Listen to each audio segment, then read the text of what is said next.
Salutare mea, eu sunt Vlad și am revenit cu un nou episod. În sfârșit mi-am făcut și eu Minecraft-ul și... What the fuck? Ce s-a întâmplat? Ok. În sfârșit mi-am făcut și eu Minecraft-ul și... De fapt nu l-am făcut, mi-am tras lansă și văd că merge bine. Doar că e de la filmare un pic lag. Ok. În urmă de câteva zile și am reușit să plec de la... de acolo de unde ne-am stabilit. Că v-am zis că nu o să rămân acolo pentru definitiv. Am cade căștile. Pentru că sunt alea de telefon, trebuie să-mi iau de alea de gaming. Ok, dar... lag. Ok. Și un zombie. Un peșteră, mi se pare. Lag, în fine. Am pierdut câteva servere, dacă puteți să-mi dați și mie. Eu unul Fan Network și unul România. Minecraft România, dar nu mai știu cum era. Încă mi l-aș fi luat eu, dar nu mai le găsesc. În fine, hai să căutăm mobi.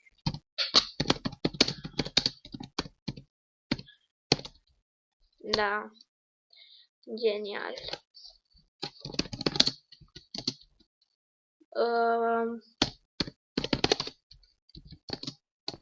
Ok, și acum ar trebui să apară mobi.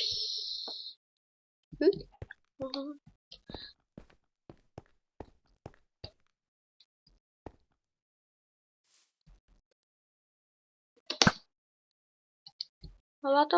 A luat-o.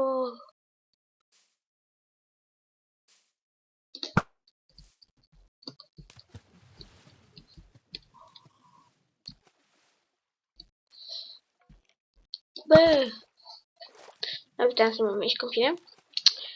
Dar... nu.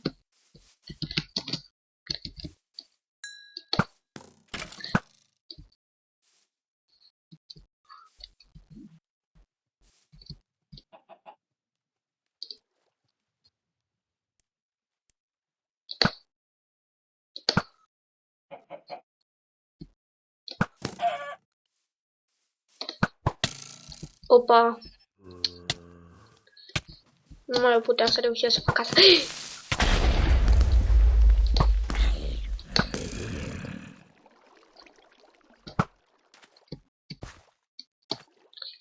Doar eu putem fac asta.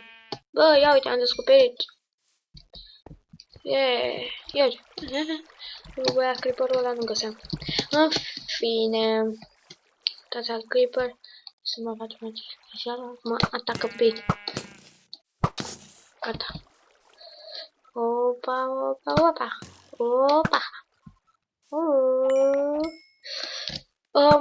O să mă apuc și eu într-un moment dat. O să mă apuc și eu de intro-ul nostru de canal. E acolo aici, da? Am găsit și biome de junglă. De fapt, haideți să vă mai arăt ce am construit pe aici. Nu foarte mult. 2 case și ceva subteran.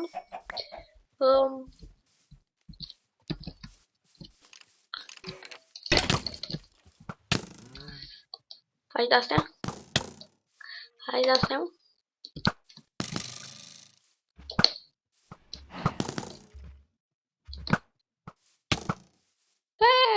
Nu te nimere 0.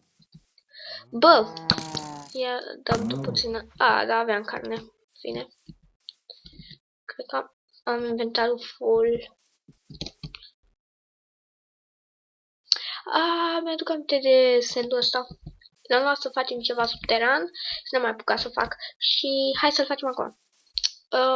Sunt săgețile să mergem. Că din partea asta am venit. Da. Dacă nu ne dăm... da. Ne dăm kill. Sper să minte mele salvate, da? Da, uitați, am făcut, bă, e prea lag. Ok. Bă. Și am ceva aici, am... Și cât de mult mi-a luat să fac masa asta magică. Nu găseam... am găsit foarte greu diamond. Pentru că am găsit cel mai întâi cu diamondul găsit. Mi-am făcut armele. Enchantate și... da. Vă sper să nu fie pe aici nimic. Deci și pe aici mă gândeam să fac câte ceva. Și acum putem să facem.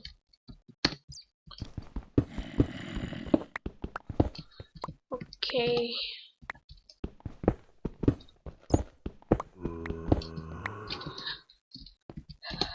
Un pământ.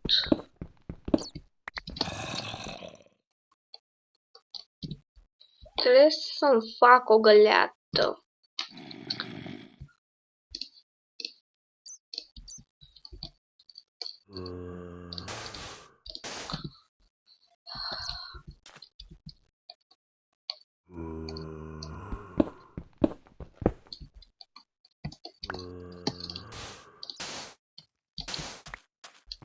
Bă, filmul de 6 minute.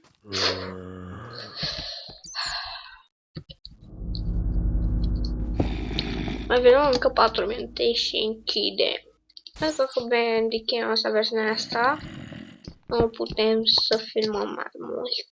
Pentru că e nașpa versiunea asta.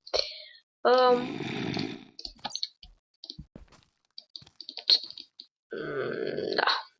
Ia, cu pământ merge, pentru că eu l-am luat de lângă, adică l-am luat după nisip.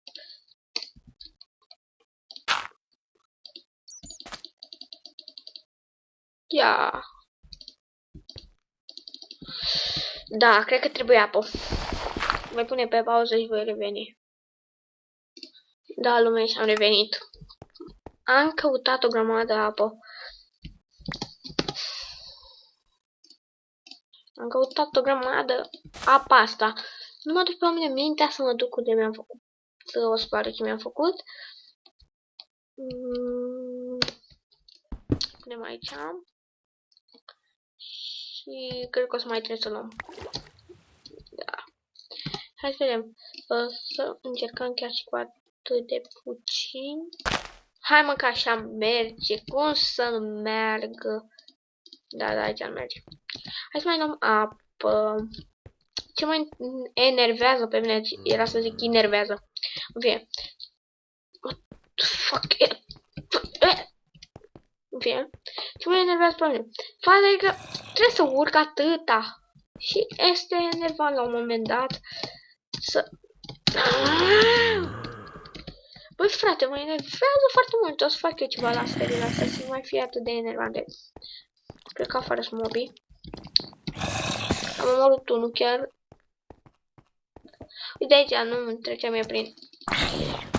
Bă, știi cine sunt eu? Bloody boy. Deci...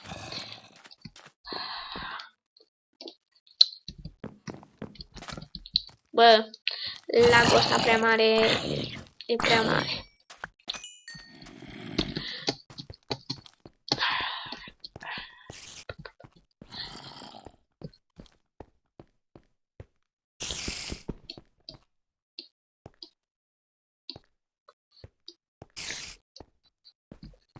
De aici mă gândesc să fac o cameră subterană, să...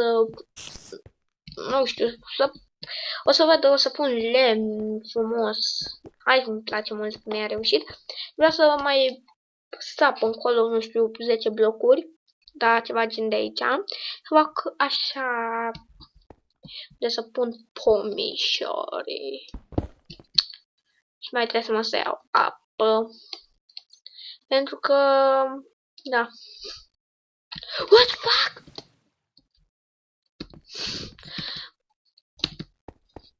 Asta e soarta.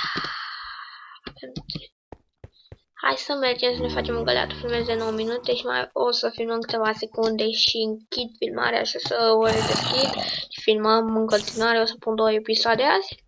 Pentru că asta e viața. Deci dacă se închide automat. Nu vă mai zic eu nimic. Și da.